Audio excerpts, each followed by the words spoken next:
Bonjour, nous abordons, si je puis dire, la deuxième partie de ces tribunes et je vais vous faire partager un petit secret de notre organisation. J'habite Bnei Brak.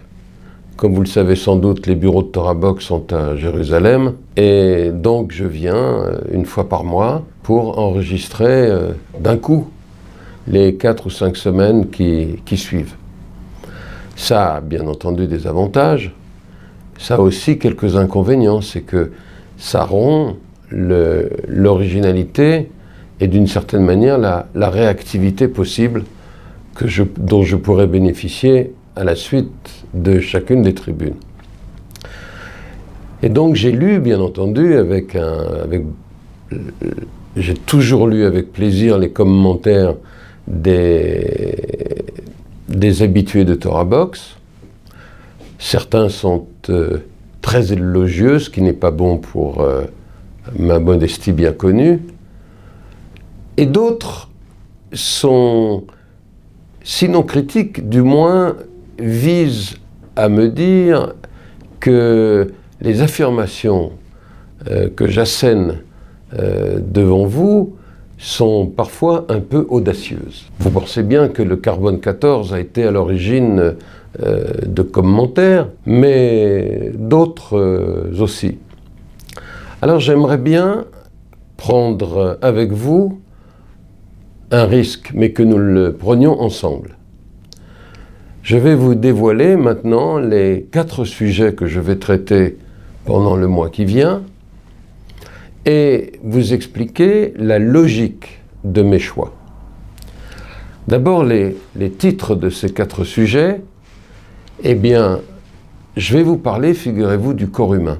Puis ensuite, je vous parlerai, tenez-vous bien, de la relativité. Ensuite, nous allons parler, bien entendu, si l'on a parlé de la relativité, nous allons parler de l'univers, des galaxies, et notamment de la nôtre, celle dans laquelle nous vivons, celle à laquelle appartient le système solaire, à savoir la Voie lactée, que l'on voit de la Terre, et dont nos sages, il y a déjà très longtemps, avaient non seulement deviné ce que représentait cette bande blanche que l'on voit dans le ciel parfois, mais ils ont également compris de combien cette galaxie était composée d'étoiles. Et en étudiant attentivement le problème de l'univers, des galaxies, et en parlant de la Voie lactée, on débouchera tout naturellement sur et le Soleil dans tout ça, et notre système solaire. Et quand nous en aurons terminé avec les galaxies, alors je voudrais, m'appuyant sur les 3 premières tribunes, je voudrais aborder ce sujet qui occupe tant les gens et qui a fait l'objet de quelques remarques, parfois ironiques, sur la comparaison entre ce que nous dit la Bible, et donc les 5780 ans, année dans laquelle nous nous trouvons aujourd'hui, et ce que disent les scientifiques, 13 milliards et demi d'années. Alors quand je traiterai ce sujet, mais j'ai tellement envie déjà de vous en dire un mot, quand je traiterai ce sujet, je serai obligé, non pas de m'appuyer sur des considérations sur lesquelles je reviendrai le moment venu du professeur Schröder, mais sur des considérations simplement astronomiques. Simplement pour vous rappeler que Hachem a créé l'univers, mais il a aussi créé le temps qui va avec cet univers. Le temps n'est pas seulement le temps qui passe, n'est pas simplement à l'échelle humaine, la vôtre, la mienne, hier, aujourd'hui, demain, mais le temps en tant que l'une des dimensions. On a l'habitude de dire qu'on vit dans un espace à 3 dimensions. Par parenthèse, la Torah n'utilise pas 3 dimensions, elle en utilise 6. Puisque quand on dit le schéma et qu'on insiste sur le chet, sophit et sur le dalet, eh bien, dalet c'est les 4 directions, le nord, le sud, etc. Et puis, on retrouve donc les dimensions dans leur entièreté. C'est aussi comme ça qu'on fait quand on secoue, si je puis dire, le loulave. En haut, en bas et dans les 4 directions.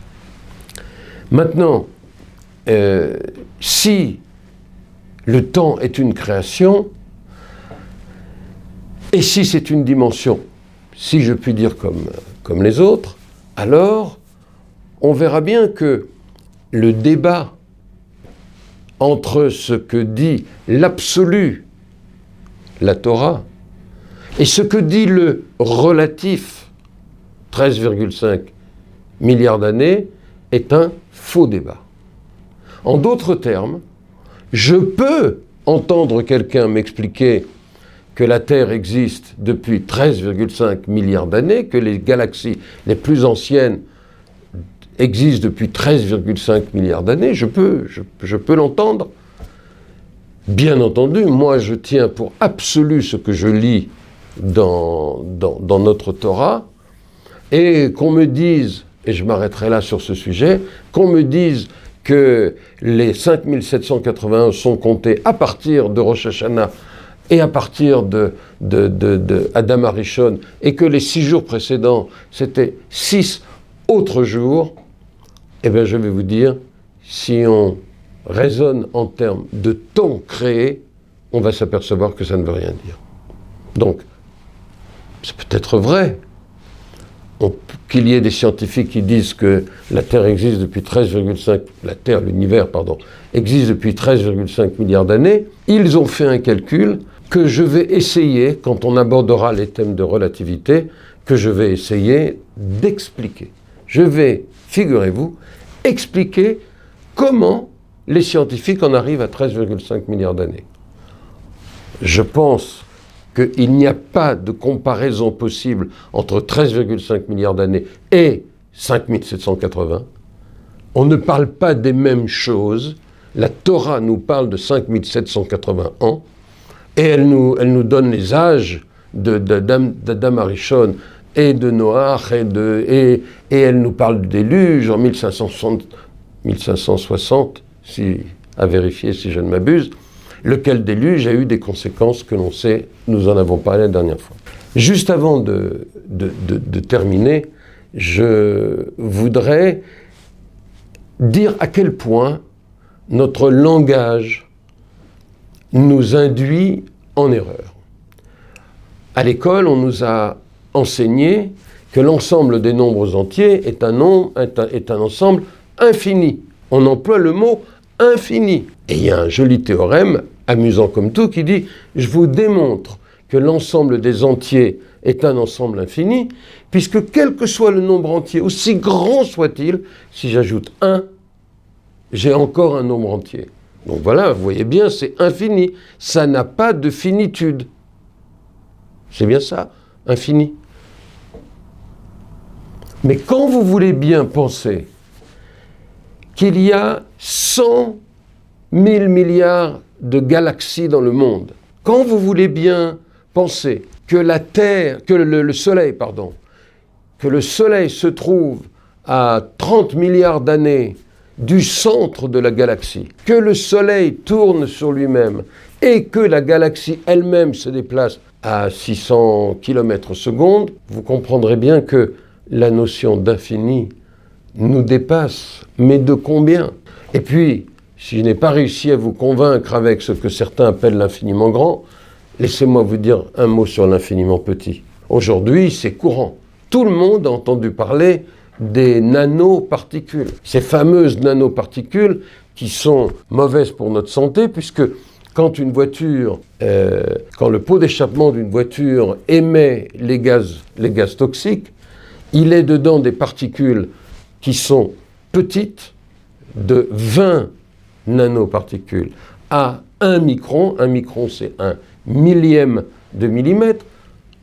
Le nano, c'est 1 millionième de millimètre. Et figurez-vous que 80% des particules sont d'une taille inférieure à 200 nanomètres et que donc elles ne sont pas filtrées par les poumons et elles pénètrent directement dans le système sanguin. Et c'est pour cela que c'est particules sont particulièrement dangereuses. Donc voilà, je vous ai annoncé, et puis je n'ai pu résister à vous donner quelques arguments, et nous nous retrouverons, si vous voulez bien, la semaine prochaine. Torah Box, c'est une véritable yeshiva en ligne qui va vous permettre d'étudier les textes de référence dans les mots Talmud, Livre des prophètes, Chassidut, Moussar, Pensée juive, Halakha. Des dizaines d'œuvres disponibles avec pour chacune d'elles un enseignement adapté. En un seul clic, où que vous soyez, à n'importe quelle heure du jour ou de la nuit.